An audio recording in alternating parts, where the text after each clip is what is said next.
Welcome to Pratap classes. दोस्तों, Pratap classes के YouTube channel पर आपका स्वागत है। तो आज है 14 सितंबर 2024 और 14 सितंबर 2024 के जितने भी इंडिया और वर्ल्ड के जो करंट अफेयर्स के क्वेश्चन बनते हैं, आज उनका अपने डिस्कशन करेंगे।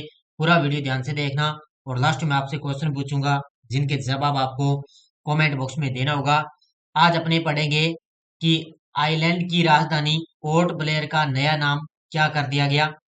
पीएम मोदी ने हरित हाइड्रोजन पर दूसरे अंतर्राष्ट्रीय सम्मेलन का उद्घाटन कहाँ किया। और रक्षा मंत्री ने 3 दिवसीय डिफेंस एविएशन एक्सपो की शुरुआत कहाँ से की है। इनकी आज हम चर्चा करेंगे पूरे लेटेस्ट न्यूज के साथ में। डेली आपको सुबह मेरी करंट अफेयर्स की ये क्लास मिलती है। और आज है 14 सितंबर के दिन। आज अपने बनाते हैं हिंदी दिवस। तो सभी साथियों को हिंदी दिवस की बहुत बहुत शुभकामनाएं। ये हमारी हिंदी है जो भारत की एकता और अखंडता की पहचान है। और हिंदी भाषा ही तो हमारे देश की शान और जान है। तो आज है हिंदी दिवस। तो बहुत साथियों को बहुत बहुत शुभकामनाएं। स्टार्ट करें आज की करंट अफेयर्स की क्लास। सारे विद्यार्थी एक बार सेशन को लाइक शेयर करेंगे। सभी साथियों को गुड मॉर्निंग। सबसे पहले हम कल के क्वेश्चनों को रिवाइज करेंगे। भारत और किस देश के बीच द्विपक्षीय सैन्य अभ्यास ईस्टर्न ब्रिज का 7वां संस्करण शुरू हुआ। तो भारत और ओमान के बीच नौसैनिक अभ्यास ओसन 2024 किसने प्रारंभ किया। रूस देश ने। 2024 के सर्वश्रेष्ठ देशों की रैंकिंग में सबसे टॉप पर कौन सा देश रहा। स्विट्जरलैंड। पीएम मोदी ने विवेकानंद के शिकागो भाषण की कौन सी वर्षगांठ बनाई। तो ये बनाई है 132वीं। हाल ही में लघु कहानी 9 यार्ड साड़ी के लिए अंग्रेजी कथा साहित्य का सिंगापुर साहित्य पुरस्कार किसको मिला। प्रशांति राम को।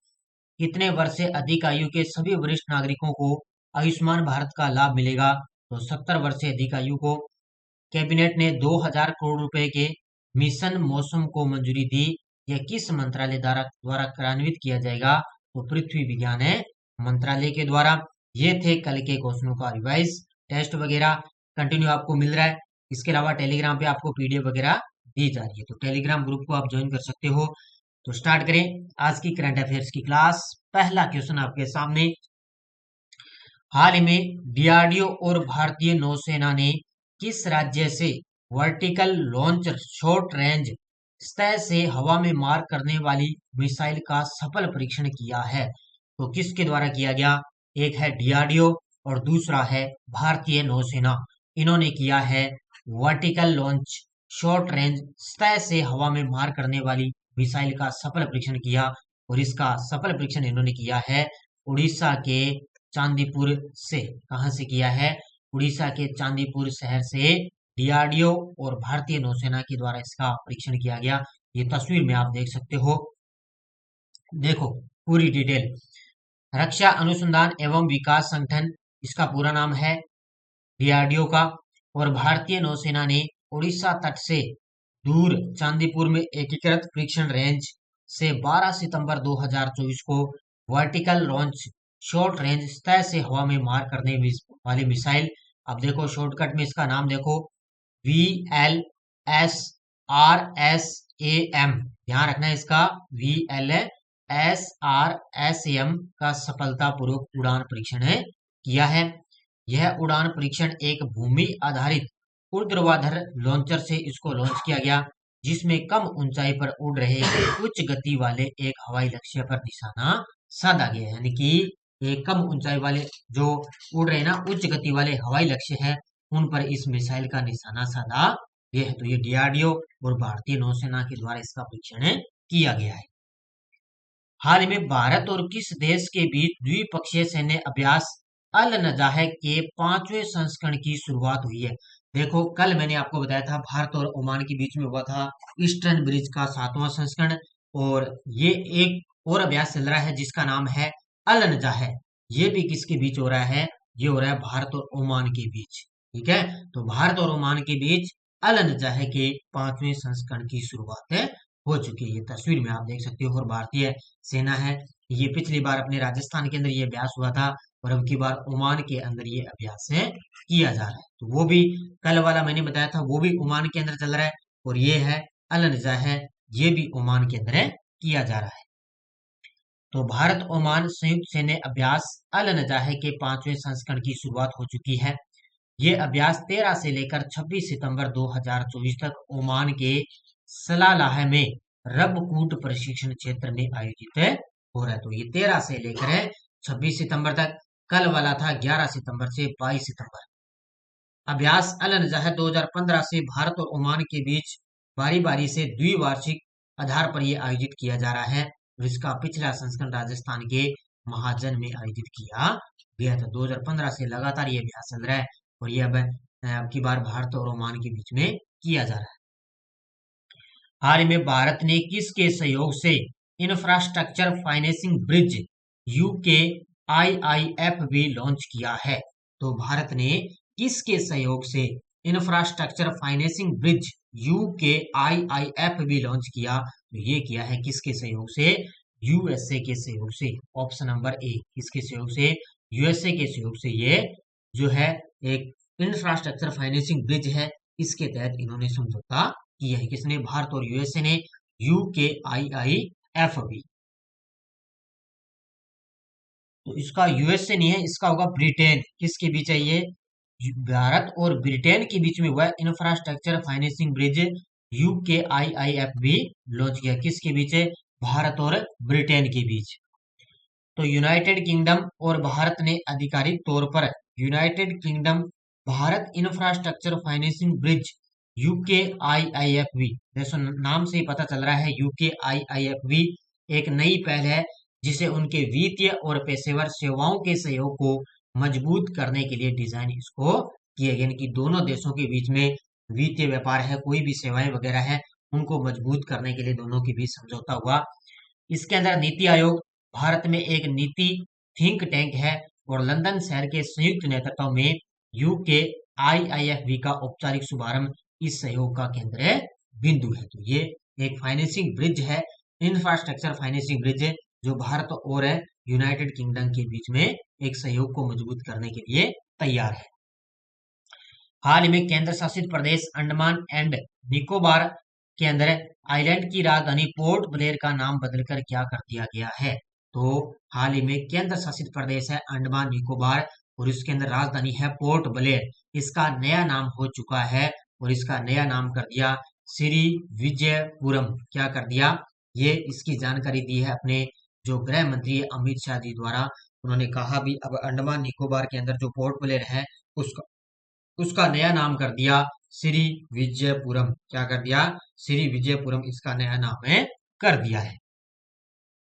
तो भारत सरकार ने 13 सितंबर को केंद्र शासित प्रदेश अंडमान निकोबार की के अंदर जो पोर्ट ब्लेयर है उसका नाम बदलकर श्री विजयपुरम कर दिया। यह वही स्थान है जहां नेताजी सुभाष चंद्र बोस ने देश के अंदर सबसे पहले तिरंगा फहराया था। देखो यहाँ पर पहली सबसे बड़ा ये स्थान है जहां पर नेताजी सुभाष चंद्र बोस ने देश के अंदर सबसे पहले तिरंगा फहराया था। यहाँ की सेलूर जेल में वीर सावरकर समेत अन्य स्वतंत्रता सेनानियों ने कई साल सजा के तौर भी बिताए थे। इसके अलावा इससे पहले मोदी जी ने भी 23 जनवरी 2023 को नेताजी की 126वीं बर्थ एनिवर्सरी पर अंडमान निकोबार आइलैंड के 21 द्वीपों का नाम परमवीर चक्र विजेताओं के नाम पर करने का फैसला किया था। यानी कि जो 21 द्वीप है ना वहां के, उनके नाम परमवीर चक्र विजेताओं के नाम पर किए गए। मोदी जी ने करवाए थे और अब करवाए हैं अपने जो गृह मंत्री अमित शाह। उन्होंने कहा भी अंडमान निकोबार के अंदर जो पोर्ट ब्लेयर है उसका नाम श्री विजयपुरम में कर दिया गया है।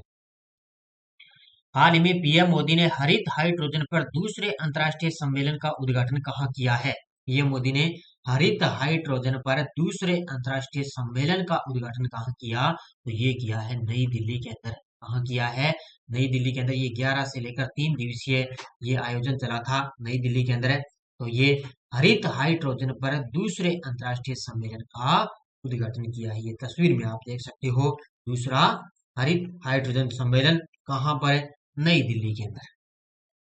तो मोदी जी ने 11 सितंबर 2024 को हरित हाइड्रोजन पर दूसरे अंतर्राष्ट्रीय सम्मेलन का उद्घाटन किया।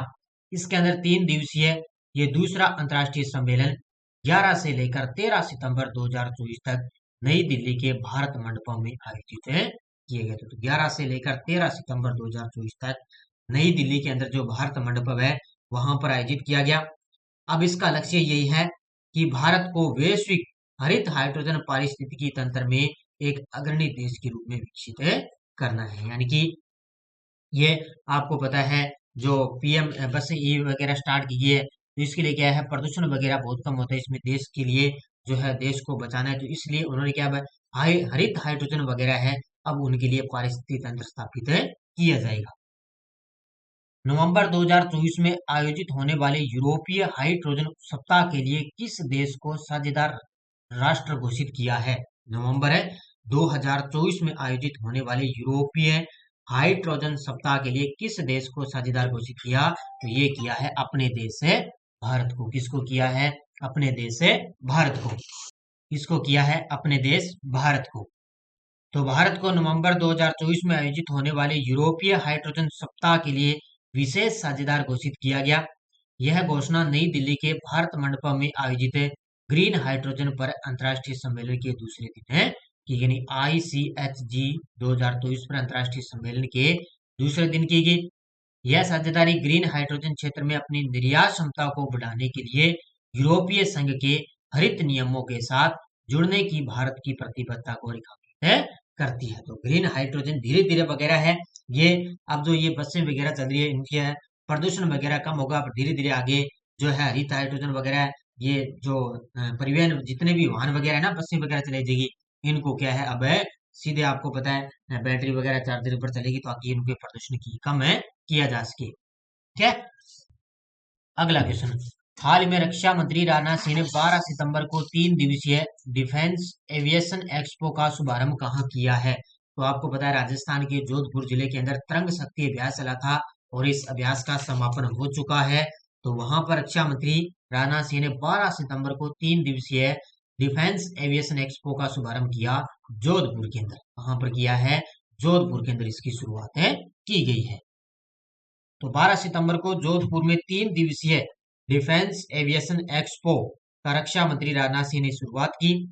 इसके अंदर स्वदेशी हथियारों और नई टेक्नोलॉजी का प्रदर्शन किया गया। यानी कि जो अभ्यास चला था ना तरंग शक्ति, उसके अंदर नए स्वदेशी हथियार है, नई टेक्नोलॉजी है, उसका प्रदर्शन किया गया। और पहली बार यहाँ पर इंडियन एयरफोर्स ने मल्टीनेशनल एक्सरसाइज होस्ट भी की थी। और जोधपुर के अंदर 7 देशों की एयरफोर्स की जो तरंग शक्ति एक्सरसाइज है, उसके आखिरी दिन फाइटर जेट है और हेलीकॉप्टर्स ने हेल्थ एंगेज करता हुआ दिखाई दे। तो वहां पर अब उन्होंने 3 दिवसीय डिफेंस एविएशन एक्सपो का शुरुआत की है। हाल ही में किस देश को ब्रिक्स न्यू डेवलपमेंट बैंक के सबसे नए सदस्य के रूप में शामिल किया गया? हाल ही में किस देश को ब्रिक्स न्यू डेवलपमेंट बैंक के सबसे नए सदस्य के रूप में शामिल किया गया? तो ये किया गया अल्जीरिया को। ऑप्शन नंबर सी, किसको किया गया? अल्जीरिया है, अब वो ब्रिक्स न्यू डेवलपमेंट बैंक का नया सबसे सदस्य बन गया। इसके अलावा और भी देश हैं, वो मैं आपको आगे बता देता हूँ। देखो, अल्जीरिया को ब्रिक्स न्यू डेवलपमेंट बैंक के नए सदस्य के रूप में शामिल किया गया। ये विश्व बैंक और IMF जैसे अंतर्राष्ट्रीय वित्तीय संस्थानों के विकल्प तलाशने वाले अन्य देशों में शामिल हो चुका है। ब्रिक्स के अंदर आपको पता है 5 देश शामिल हैं, तो इसके अंदर अंतर्राष्ट्रीय वित्तीय संस्थानों के विकल्प तलाशने अन्य देश भी शामिल है। अल्जीरिया के अलावा ब्रिक्स न्यू डेवलपमेंट बैंक ने अपनी बढ़ती सदस्यता के हिस्से के रूप में एक है मिस्र, संयुक्त अरब अमीरात, ईरान और सऊदी अरब सहित अन्य देशों का स्वागत किया है। तो अल्जीरिया के अलावा संयुक्त अरब अमीरात है, ईरान है, सऊदी अरब है, इनको भी अपने साथ शामिल किया है।